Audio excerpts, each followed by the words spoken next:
Hi guys, I've been playing this block war game, Moscow 41. It's from VentoNuovo games. I've been playing it quite a lot recently. I've got this example here set up. This is one of the scenarios from the game. I'm pretty sure, yeah, it's the Wehrmacht's last gasp. It's a great scenario. I've got this set up as if I was to play solitaire, and I've just finished playing this game, set it up again. I'll probably play it again actually, and I'm going to talk in this video briefly about the things that I like about this game system. So first up, component quality is great. I have a few games from this publisher. Fairly recently, I did a video on their Napoleonics game, which has a lot of similarities in the mechanics. That game's called Bloody Monday, and I enjoyed that game a lot. And the component quality of this game is definitely as good as that one. The map is great, as you can see. It's very clearly defined, the different areas that you're going to be playing in. The artwork of the map is very nicely done and extremely functional. The readability of the map in terms of the mechanics is great. So the areas are clearly defined. Each area has, in this game, either a green circle or sort of a yellowy circle. There are objectives as well. So for example, there's Moscow with the star. Kursk is down here. Very clear, very easy to read. The blocks are great, very hard wearing. I've played this game quite a lot of times now. And yeah, very hard wearing. This is the Kickstarter edition, so I stickered it with the Kickstarter exclusive stickers. They have artwork on them rather than the NATO symbols. I like playing with both, no problem at all. I just thought it would be different to use the actual artwork stickers, as I have a lot of war games with NATO symbols on them. But component quality is great. We'll talk briefly about the rulebook. So the rulebook's very nicely done. As you can see in this example, very clearly laid out. Each section has an appropriate heading. The language used in the rulebook is very clear. It's very well written, very well edited, and I had no problems going through the rulebook. What I would say is that due to the sort of progression of the rules through the rulebook, you will find yourself referring to the rules quite a few times, especially on the first few games that you play, and you'll be backwards and forwards in the rulebook quite a few times. I found, and I've had this game a while now, looking back, every time I kind of get the game out, I haven't played it for a little while, yeah, I am referring to the rulebook a few times, but it's very easy. I found it very straightforward rulebook. The rulebook pages aren't too many. I'm just going to double check here. So the last page is page 24, but of those you've got a few pages of scenarios. You've obviously got the main campaign, which is the road to Moscow, July to December 1941. The Wehrmacht's last gasp, which is the one that I've got set up here. Operation Typhoon, and another one as well, Beyond the Dnieper. So yeah, you got a few scenarios, which is great for these type of block war games. A lot of block war games I've got, you tend to only get, you know, the game and that's it. What I would say with the scenarios and this example here, this is a sort of a 2-month scenario, so you can play this quite comfortably in an evening. You might even have time to play it twice in an evening, trying out different tactics, which is great. The full campaign scenario is more of an investment of time. Personally, I would say learning the game, play the smaller scenarios first before tackling the big scenario, is simply because they're quicker to play, so you'll be able to play them out, learn the rules, and then try a different sort of tactics or different strategy in the game. Worked really well for me. So in terms of the mechanics, there's quite a few mechanics in this game that I really enjoy. It's obviously a block game, so if you're familiar with block games, you'll instantly understand the strength of the units is represented by, I call them pips, circles on the blocks. The different colour circles represent the strength, sort of a combat ability, if you will, of that block. The number of pips represent the strength. So for example, this block here has red pips, this one has white. The reds are going to do much better in combat than the whites, and the black pips are the least effective in combat. On the reds, you need to roll 4, 5 or 6s to inflict damage on your opponent. The whites 5 or 6s, and the blacks 6s.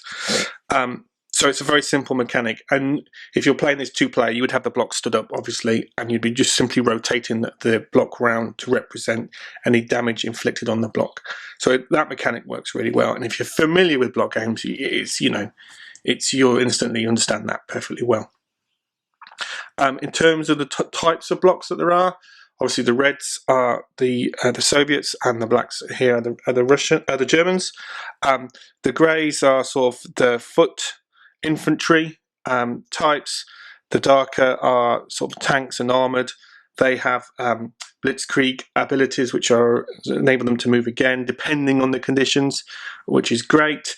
You have your army, your generals, your commanders here. They enable you to activate all the blocks associated with them or within a certain range. And they can bring in artillery into combat as well, which is a very simple mechanic. The combat mechanics of this game are very, very straightforward.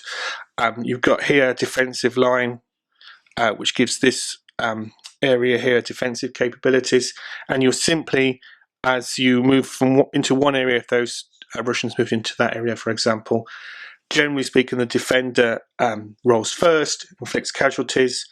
The Germans have air bombers they can bring in to sort of enhance their combat.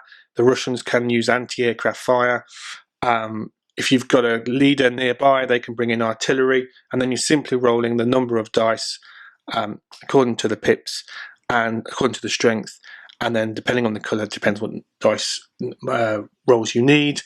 The different colour areas have a gameplay impact, so this orangey yellow area gives the Germans in this instance another defensive bonus. If you're familiar with war games or block war games, the mechanics are very, very, very straightforward for combat. It's great. Movement, again, is very simple. Each type of block has a movement allowance.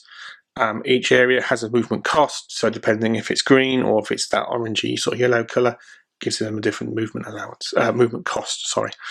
And in that respect, this is one of the great things about this game, is the mechanics, combat, movement, how you do the artillery, how you do the aircraft, are very, very straightforward.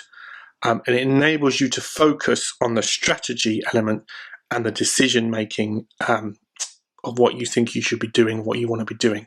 And this is where this game shines, is that it has that mixture of very straightforward mechanics plus a heavy decision making process. You simply will not be able to activate all the units as many times as you want in your turn without paying some sort of risk or cost. So, for example, if you keep activating your units, every time you activate, for example, this unit here, you move the commander's block around until it's exhausted. And once it's exhausted, you can't activate it anymore.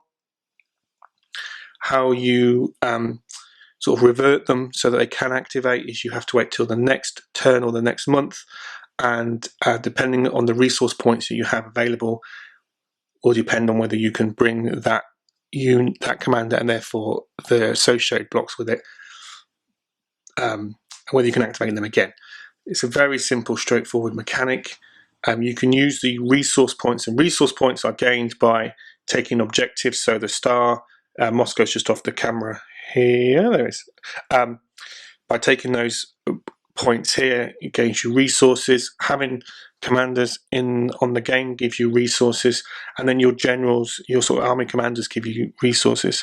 So Stalin, for example, give you resources, and you can use those resources to bring reinforcements onto the board, to sort of re-energize, I would call it, for want of a better expression, blocks, basically rotating the block back, repairing units, etc. It's a very straightforward set of game mechanics. It works incredibly well. So what do I like about this game? As I've said, Components are great. The mechanics, the actual gameplay systems are very straightforward.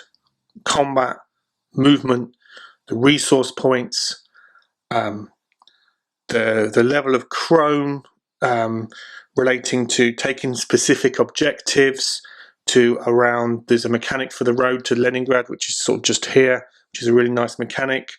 How artillery works, how the aircraft work, how initiative works, all those mechanics are very straightforward. And if you've played any level of block game, you'll be instantly familiar. So that's all great. That's all great. That is combined with this decision-making strategy element of the game that really I found super engaging, super fulfilling, both playing it solitaire and playing it two-player. Generally speaking, the Germans, as this is a East Front 41 game, the Germans are going to make some headway fairly quick and certainly going to win some battles and take some areas. For the Germans to take the objectives, yeah, that's quite tough. As you've progressed through the game and the months change and it becomes into winter and the weather becomes raining and snowing, boy oh boy do the Germans have a hard time of it. And maximizing your blocks, by your blocks ability, maximizing certainly the movement of the blocks is one of the key parts for the German strategy. I've found it extremely rewarding experience playing out different strategies as the Germans to try and take Moscow, even sometimes trying to take some of the the other objectives like Kursk, etc. It's super compelling, and it's a really engaging experience. It's a tough for them, for the Germans, especially as that weather's turning. The weather impacts the movement. It impacts the amount of dice you're rolling in combat. It's a really important mechanic, but again, it's done beautifully simply. And when I say simply, that's not to say this is an oversimplified game. Certainly not. It's a game that has a huge amount of depth, and the depth comes into the gameplay of the decision making. What's the best way for me to maximize my units, my blocks, my armies, whatever, into the enemy zones. From the Soviet player, how am I going to stop the Germans trying to take to progress and then push them back, and what's the right point? And I've seen this often in a couple of games where the Russians are able to swing the battle in their favor, not just by being defensive, but by being some level of counter attacking. So for example, the last time I played this particular scenario, the Germans took, they've got Guderian and his panzers in this area here, so made good progress here. Bearing in mind they're trying to take Moscow, and the Rush here, very, very poor progress at the top right as you're looking at the camera, and the Russians were able to sort of counter and come round here. Brilliant, loads of fun, and very historically thematic, but without dozens and dozens and dozens of pages of rules and levels of complexity. So you get that experience from this game. It's a very historical, thematic experience. Like I said, beautiful components, lots of replayability, those different types of scenarios, and they all play very differently. So it's not the case you're getting, really the main game and a couple of minor scenarios. That's not true at all. I've enjoyed all the scenarios equally as much as the main game itself. Very enjoyable. So yeah, beautiful components, a great straightforward rule set. You've got a great player aid that I haven't shown, but once you've got the rules down, that's all you really need. The rulebook is well written. The mechanics are, like I keep saying, they're just very straightforward.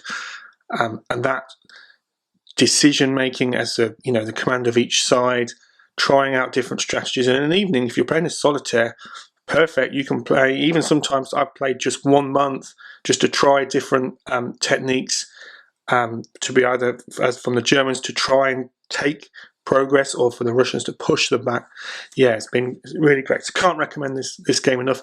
I loved Bloody Monday from the same publisher, which is in their Napoleonics system. This does have some similarities. A lot of the mechanics are similar, but there's a lot of things different in this game as well. I also have their other World War II games, and I think from the top of my head, there's 3 games using this system, which is great. So it means once you've learned the rules, which again, it's not going to take you very long, you'll be able to enjoy 3 different parts of the Eastern Front, which is great. So yeah, a lot of fun. I've enjoyed playing the game immensely. And as you can see, I've set this up to shoot the video, and honestly, just looking at it now, I want to play it again. So yeah, great stuff. Thanks for watching. Thank you.